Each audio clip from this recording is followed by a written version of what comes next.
భారీ వరద ప్రవాహంతో జూరాల ప్రాజెక్టు నిండుకుండను తలపిస్తోంది. ఎగువన కురుస్తున్న వర్షాలతో ప్రాజెక్టుకు 74,000 క్యూసెక్ల వరద ప్రాజెక్టులోకి వచ్చి చేరుతోంది.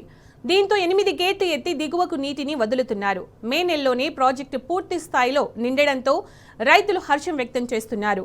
జూరాల నుండి మరిన్ని వివరాలు మా ప్రతినిధి నరేష్ అందిస్తారు. ప్రాజెక్టు జలకళను సంతరించుకుంది. వేసవికాలం చివరిలోనే వానాకాలం ప్రారంభ దశలోనే జూరాల ప్రాజెక్టు పూర్తి స్థాయి నీటి మట్టానికి చేరుకుంది. ప్రాజెక్టుకు ఇన్ఫ్లో 74,000 క్యూసెక్లు వస్తుంది. దీంతో 8 గేట్లెత్తి దిగువకు నీటిని వదులుతున్నారు. ప్రస్తుతం మనం విజువల్స్లో చూడొచ్చు. కృష్ణమ్మ పరవళ్లు తొక్కుతూ శ్రీశైలం వైపు పరుగులు తీస్తుంది. జూరాల ప్రాజెక్టుకి గత 10 రోజుల నుంచే ఇన్ఫ్లో కొనసాగుతుంది. నిన్న 40,000 క్యూసెక్ల ఇన్ఫ్లో నమోదైంది. ఇవాళ 74,000 క్యూసెక్ల ఇన్ఫ్లో ప్రస్తుతం కొనసాగుతుంది. దీంతో 8 గేట్లెత్తి దిగువకు నీటిని వదులుతూ ఉన్నారు.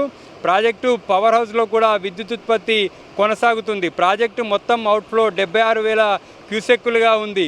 ప్రాజెక్టు పూర్తిస్థాయి నీటి మట్టం 9.657 టీఎంసీలు కాగా ప్రస్తుతం 7.69 టీఎంసీలు ఉంది. జూరాల ప్రాజెక్టు ఎగువన కురుస్తున్నటువంటి వర్షాలతోటి ప్రాజెక్టులోకి భారీగా వరద ప్రవాహం వచ్చి చేరుతుంది.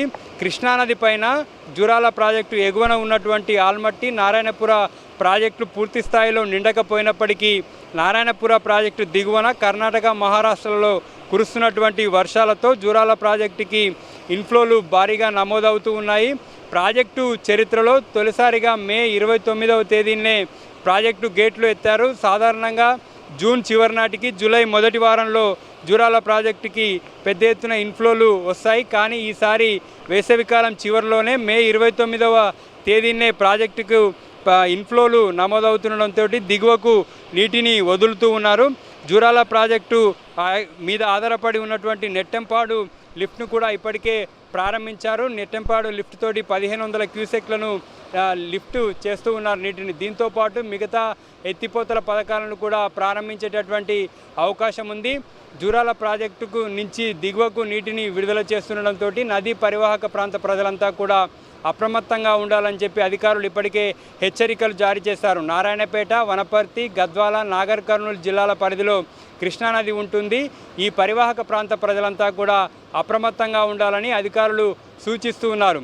ఇంత తొందరగా జూరాల ప్రాజెక్టు కృష్ణానదిలో ఇన్ఫ్లోలు నమోదవుతుండడంతో రైతులంతా కూడా హర్షాన్ని వ్యక్తం చేస్తున్నారు. సాధ్యమైనంత తొందరగా ప్రాజెక్టు మీద ఆధారపడి ఉన్నటువంటి ఎత్తిపోతల పథకాలు కూడా ప్రారంభించాలని చెప్పి రైతులు కోరుతున్నారు. వీడియో శంకర్తో నరేష్, టీ న్యూస్, మహబూబ్నగర్ జిల్లా.